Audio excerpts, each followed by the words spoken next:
Good day, friends. Welcome back to my channel. I'm going to walk through the process of making a basic sourdough recipe without using a scale, and also talk about how you recover from making a mistake. I definitely made a mistake when making this dough.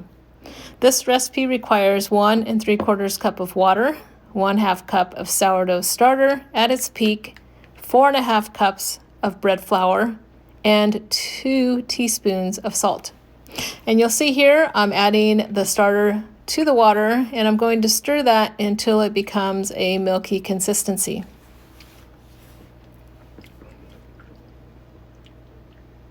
Once that's done, I'm going to begin to add the flour. And since I'm not using a scale, I'm going to scoop the flour into my measuring cup. And that's just to ensure that you don't have compacted flour. If you have compacted flour, you're going to get more flour than you want. And I'm only using a single flour. This is King Arthur's bread flour.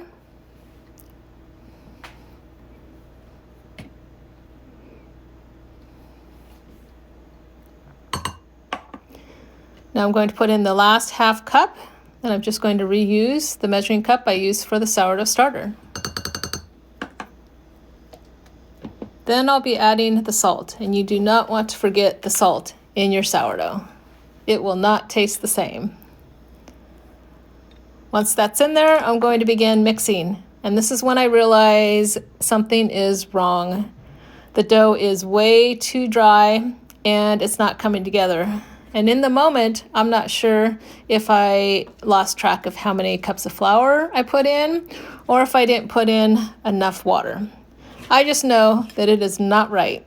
So I continue to try to bring it together by cleaning the sides of the bowl, and it's not coming together. I know I need to add more water, and one of the things you'll develop as you make sourdough is an intuitive skill. You'll know what the dough is supposed to feel like and look like at every stage of the process. And I know the dough is too dry. And one of the best ways for me to determine if a dough has enough water is to get my hands in it. So I'm going to put my hand in the dough and start mixing it. And I'm going to continue to add water. Now I'm not adding the amount of water in my original recipe because, again, in this moment I'm not sure what I did. But I'm going to add enough water to bring the dough together. I'm going to continue to mix the dough with my hand, and as you'll see, my hand's getting pretty sticky. And water is your friend when you're making sourdough, so I'm going to use some water to clean off my fingers and then continue to mix. And what I find out when I go back and review the video is I indeed did not add enough water. I added 3/4 cup instead of 1 3/4 cup. So the dough now is coming together nicely. It has enough moisture. And I'm going to get it ready to put into the oven for an hour. Going to clean up the sides of the bowl. And that's what the dough is looking like now. I'm pulling the dough out of the oven after it's been in there for an hour with the light on to keep it warm. And I'm going to do the first round of stretch and folds. The dough is now well hydrated. And this is where you're beginning to build the gluten in the dough. Going to turn the dough on itself a few times. And then I'll be placing it back in the oven for 30 minutes. This is the second round of stretch and folds. You can see what the dough is looking like. I'm going to do a full set. The dough is becoming more elastic.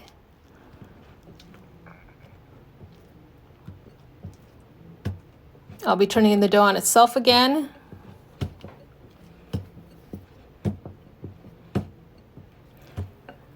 And then placing it back in the oven.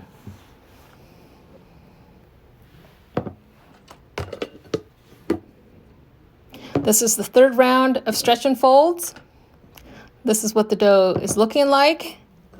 It's starting to ferment. It's becoming airy. It's stretching well. Overall, the dough is looking great.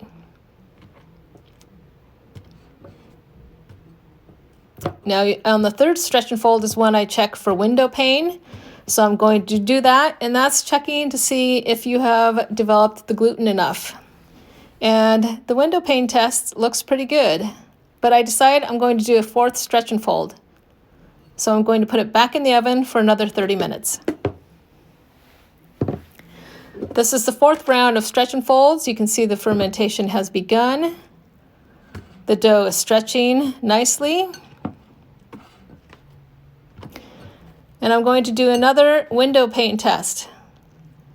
And you can see it tears slightly on the side, although I'm able to stretch it at the top. So what I decide is I'm going to actually do a coil fold halfway between the fermentation time, and that is at an hour and a half. I normally ferment my dough for about 3 hours in a warm oven.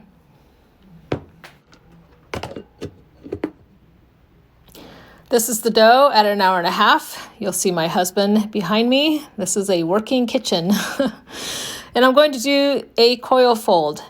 And this just ensures that the gluten, again, has been developed enough. And the dough is looking great. It's already expanded. Once I get that done, I'm going to put it back in the oven for another hour and a half, for 3 hours total. Now it's time to prepare the banneton. And this is my new banneton from Breadtopia. I'm going to just sprinkle some rice flour in it. I am not putting a liner because I want the dough to maintain that design. This is what the dough looks like after fermentation. It looks great. Lots of bubbles on the surface of the dough. I'm going to sprinkle the counter with some rice flour and then turn it out. And how do you know that your dough has fermented long enough? It should come out of the bowl clean. And I'd say that looks pretty clean. So now I'm going to do a letter fold on the dough and then roll it.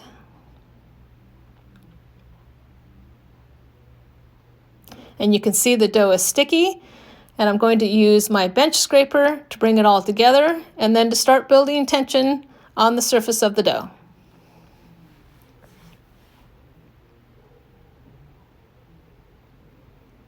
Now I'm going to let it sit for 20 minutes and come back and do the final shaping. We're now final shaping. I'm going to lightly sprinkle some flour on the surface of the dough and flip it over.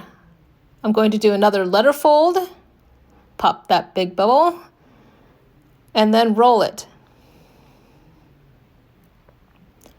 And this is what the dough is looking like. Now it's time to turn it into the banneton. And I'm going to flip it over, seam side up, and then let it rest for 20 minutes. After 20 minutes, that's what it looks like. I'm going to close up the seam.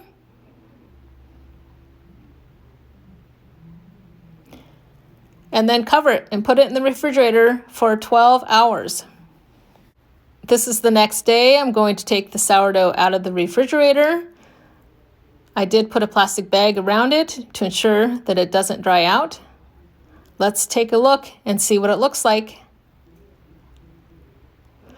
The dough looks great. It has continued to expand in the banneton. And now I'm going to flip it out on a piece of parchment paper. I always bake my sourdough on parchment paper. And look at that design. I'm going to add some additional rice flour, and that's just to enhance the score. And I'm going to keep the score very simple. I'm just going to do 2 slashes across the top. And I'm just working to deepen those scores.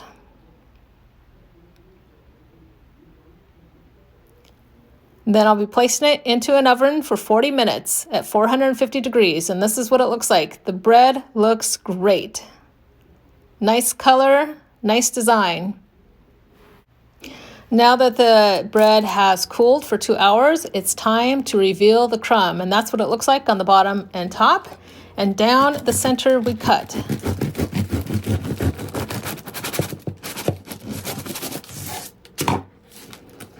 And look at that crumb, sourdough success. And a nice recovery from a mistake. Happy sourdough baking.